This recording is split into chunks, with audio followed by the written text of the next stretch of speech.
Oke, di kesempatan kali ini saya mau coba menjelaskan tentang life cycle marketing. Nah, jadi kalau teman-teman mengetikkan lah ya life cycle marketing di Google terus masuk ke images atau ke Google gambar ya, nanti di situ akan melihat banyak macam eh, flow ya atau eh, gambar yang menunjukkan bagaimana sih proses awal sampai akhir ya dalam menjalankan marketing atau digital marketing. Nah, kenapa ini penting ya? Karena buat teman-teman yang mungkin baru mau menjalankan bisnis sendiri gitu ya, biasanya masih merasa bingung apa sih yang harus saya kerjakan dulu, terus flow-nya seperti apa sih? Apakah saya harus langsung berjualan ataukah saya harus fokus pada membangun list atau leads atau prospek ya, atau harus seperti apa? Nah, mungkin ini bisa menjadi masukan, bisa menjadi ide ya buat teman-teman yang kondisinya masih seperti itu. Nah, dari sekian banyak gambar, kurang lebih sebenarnya sih sama saja ya. Yang membedakan mungkin istilah-istilahnya karena yang buat juga beda, tapi di sini ada salah satu yang saya paling suka karena mudah juga dipahami ya. Di sini ada gambarnya seperti ini ya, jadi katanya ada 7 step ya, ada 7 tingkatan gitu ya dalam life cycle marketing. Ini saya mau coba buka artikelnya. Teman-teman juga bisa baca secara detail artikelnya, tapi saya mau coba kasih gambaran secara garis besarnya aja ya. Nah, ini nggak apa-apa sambil nunggu loading. Nah, kayak gini gambaran ini. Jadi di sini dikasih warna bulatan-bulatan ini menunjukkan langkah-langkahnya atau step-stepnya. Oh iya, mungkin tidak semua bisnis perlu atau harus mengikuti semua langkah-langkah yang ada di sini ya.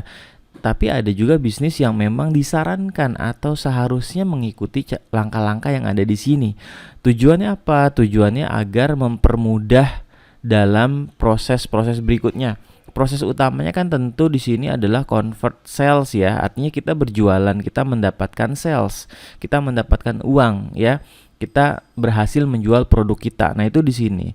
Ya, tapi ada proses sebelumnya. Kenapa ada proses sebelumnya? Karena bisa jadi kita susah kalau menjual secara langsung, sehingga ada proses-proses pendahulunya.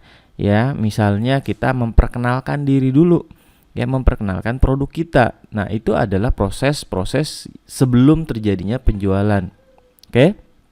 Saya coba jelaskan dari yang pertama, ada yang namanya attract interest ya.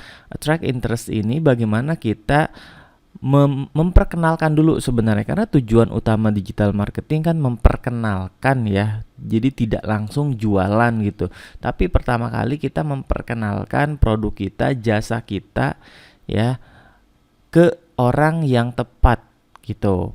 Nah, bisa dengan iklan, bisa dengan traffic dari sumber lain ya, ada organik atau SEO, ada sosial media, ada Google Ads atau SEM ya, ada iklan di YouTube dalam bentuk video. Bermacam-macam cara untuk menarik perhatian ya atau memperkenalkan produk kita untuk pertama kalinya. Nah, ini stepnya di sini ya. Jadi sebenarnya sebelum kita menjalankan ini juga sebenarnya kita harus menyiapkan dulu website ya. Itu udah barang pasti kita harus punya website dulu, karena kan kita ingin mendatangkan orang gitu ke rumah kita ya, which is rumah kita ini maksudnya website ya. Nah, kita setelah punya website gitu ya, yang kita lakukan adalah attract interest gitu, mendatangkan, memperkenalkan dan mengajak orang untuk masuk ke website kita. Nah, halaman yang pertama kali orang datangin itu harusnya disebut sebagai landing page ya. Kenapa landing page? Karena orang landing ke sana. Karena orang setelah mengklik iklan ya, mengklik link yang ada di sosial media, yang ada di Google, yang ada di forum-forum dan seterusnya.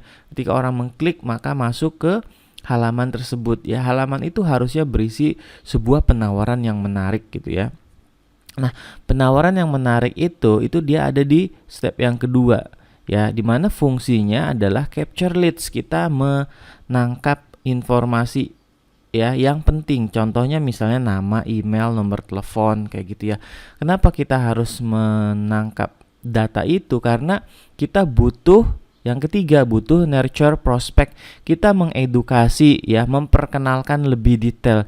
Jadi di sini proses PDKT lebih detailnya lagi, biar orang mengenal produk kita, biar orang lebih percaya dengan brand kita, biar orang lebih yakin bahwa produk kita ini bisa memberikan solusi kepada problem-problemnya dia ya. Nah, di mana sebenarnya ini bisa jadi salah satu kunci yang menentukan orang itu mau beli atau enggak gitu. Jadi proses-proses ini mungkin sangat penting untuk produk atau jasa yang memang butuh edukasi lebih detail gitu ya.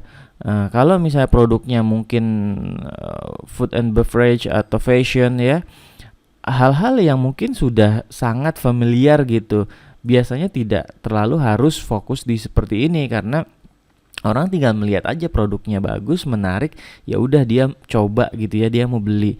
Tapi produk-produk yang mungkin berhubungan dengan jasa ya, jasa konsultasi, misalnya ada jasa edukasi ya, kelas kursus seperti ini, kursus digital marketing, kursus public speaking, kursus bahasa Inggris dan seterusnya, biasanya butuh pendekatan yang lebih karena orang pengen merasakan dulu, pengen tahu, pengen yakin dan seterusnya ya.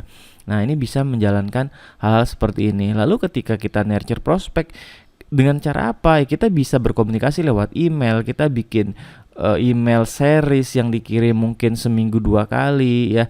Kita buat video, kita upload di YouTube, share ke mereka.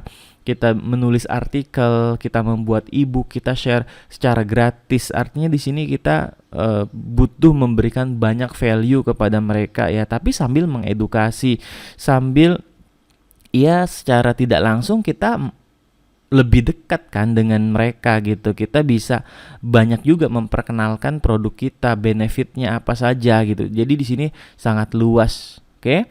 Nah, nanti pasti ada masanya di mana kita menyisipkan jualan kita gitu ya, memberikan penawaran. Mungkin ada kalanya penawaran juga tidak langsung ke penawaran yang harganya mahal. Bisa jadi kita memberikan produk yang mungkin cuman sedikit aja dulu atau yang murah dulu gitu ya. Nah, apalagi misalnya contohnya pelatihan-pelatihan atau di bidang edukasi ya, kita bisa memberikan yang mungkin harusnya 10 bab gitu ya. Materinya kita cuma jual misalnya 3 bab tapi harga murah, biar orang coba dulu ya, biar orang lebih merasakan benefitnya. Nah, itu nanti ketika dia sudah mencoba, kewajiban kita harus mendeliver ya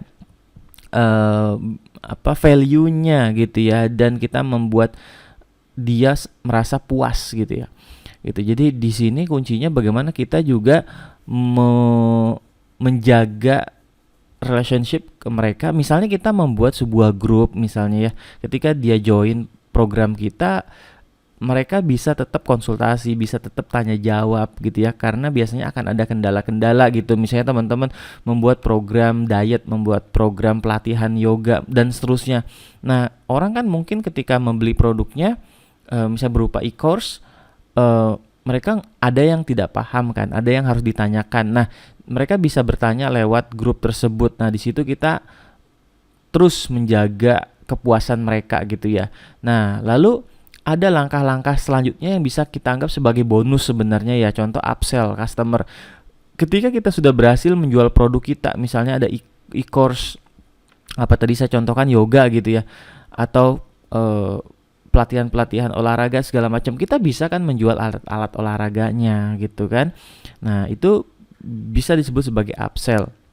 Jadi kita menjual produk-produk lainnya ya sebagai pelengkap mungkin dari produk tambahan. Kalau edukasi mungkin buku ya dan seterusnya yang lebih murah gitu ya. Artinya kita bisa memaksimalkan profit ya yang kita bisa dapatkan. Nah, itu di sini gitu. Nah, langkah selanjutnya juga bisa dijadikan sebagai bonus ya, atau tips tambahan di mana kita bisa membuat sebuah program referral ya. Misalnya kalau mereka gitu mengajak temennya dan mau join, mereka bisa mendapatkan komisi misalnya seperti itu ya. Atau ya bisa jadi dengan sukarela karena mereka puas ya. Secara natural mereka bisa saja gitu memungkinkan untuk mengajak teman-temannya ya untuk join di program kita. Nah, seperti ini sih sebenarnya yang saya pahami ya mengenai langkah-langkah gitu ya, bagaimana sih kita menjalankan digital marketing itu, apakah langsung jualan ataukah bagaimana dulu. Ini juga sebenarnya balik lagi ke produk atau jasa yang teman-teman punya. Jadi silahkan coba dipahami dulu ya apa penjelasan yang tadi saya sudah sampaikan, terus bisa didiskusikan bersama-sama kira-kira produknya cocok atau enggak ya untuk mengikuti semua ini, atau mungkin ada beberapa yang tidak diambil gitu ya, atau mungkin ya bisa sangat sangat memungkinkan dimodifikasi ya. Yang penting ini adalah semacam kayak guidance-nya ya, poin-poin pentingnya yang umum gitu digunakan oleh kebanyakan bisnis gitu ya. Oke, mungkin seperti itu saja penjelasan dari saya, mudah-mudahan bisa dimengerti. Thank you ya, sampai bertemu di lain kesempatan.